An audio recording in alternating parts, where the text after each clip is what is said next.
Welcome to the amazing clash between two top GMs of Indian chess, SL Narayanan and Pranav V. The game opens with d4, knight f6, knight f3, e6, and we have the Torre attack with bishop g5.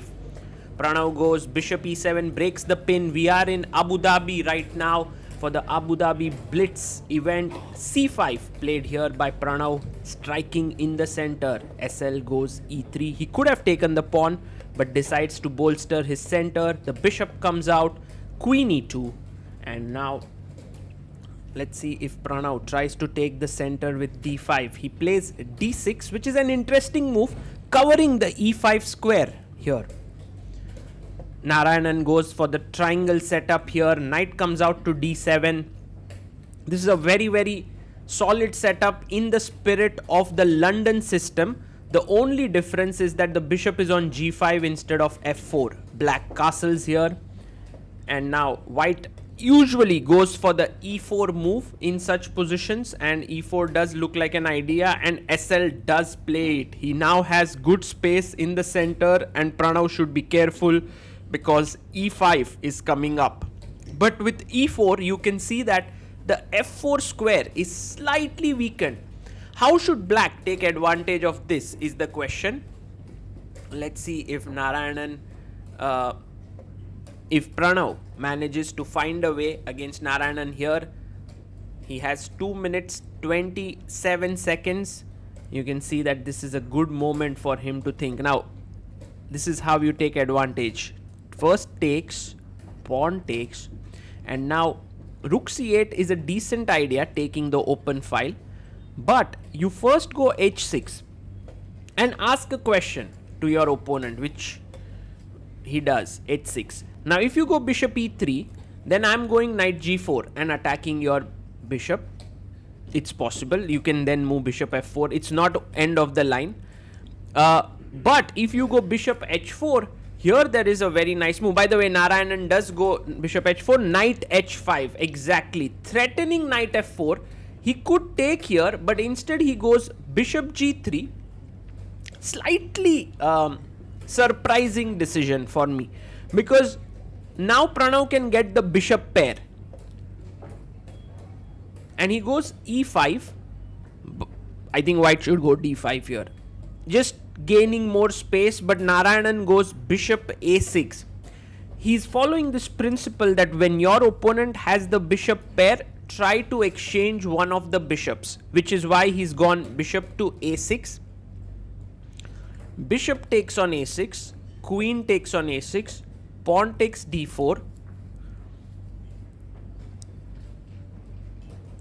and now knight takes on d4 seems like a natural move.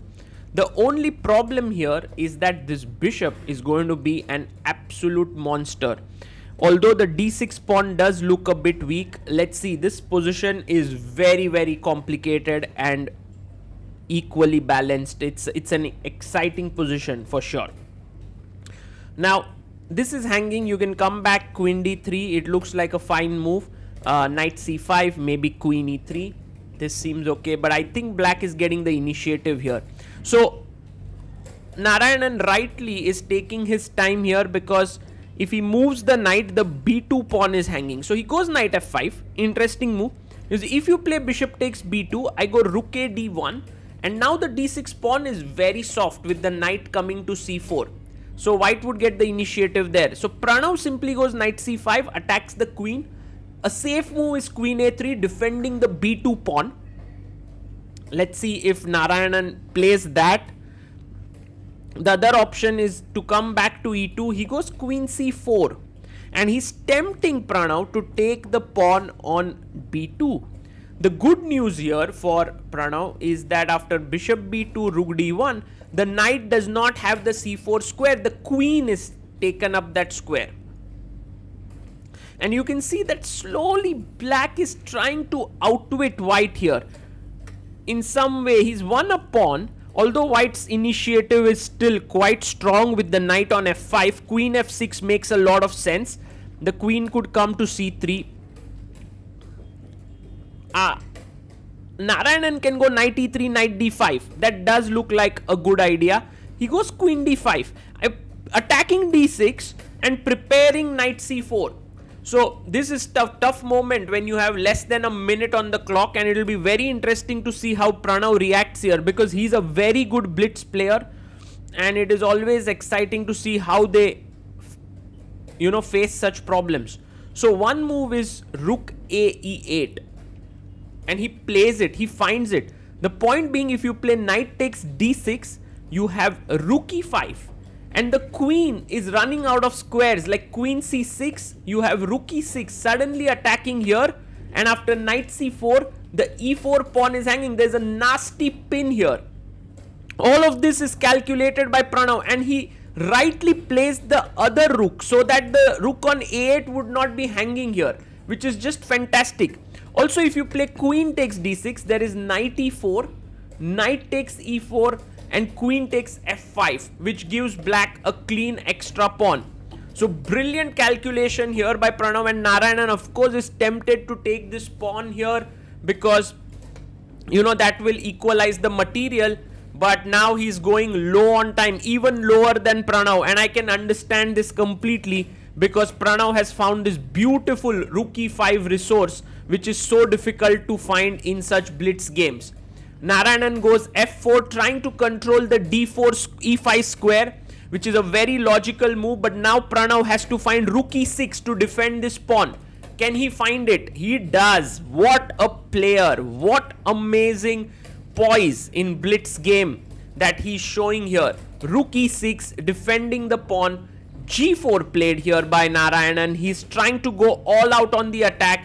Pranav plays bishop c3 now, attacking the knight on c3 on d2.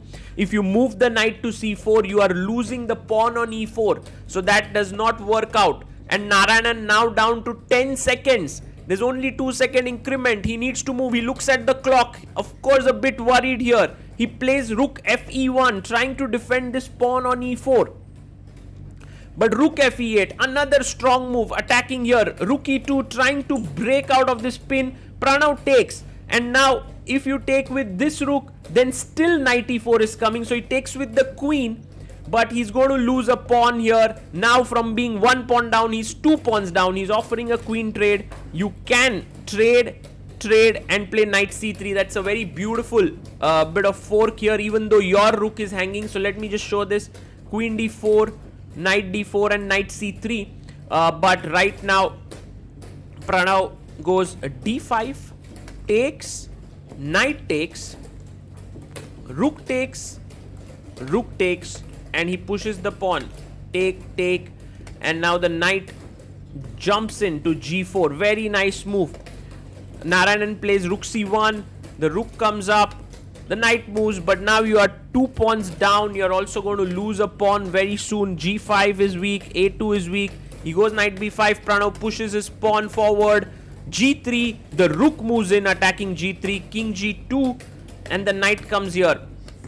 A check, knight to d6, and he pushes his pawn forward. Knight to f5, check, king f1, and pawn push to d3. The rook jumps in, trying to pin the knight here, and the king comes up. Knight d4, he attacks the knight and takes it. What a sharp find there. If rook e4, knight d2 is a fork, and Pranav wins. This was a very, very interesting game, and Pranav showed his strength as a blitz player in this game in a fantastic way. A fantastic one.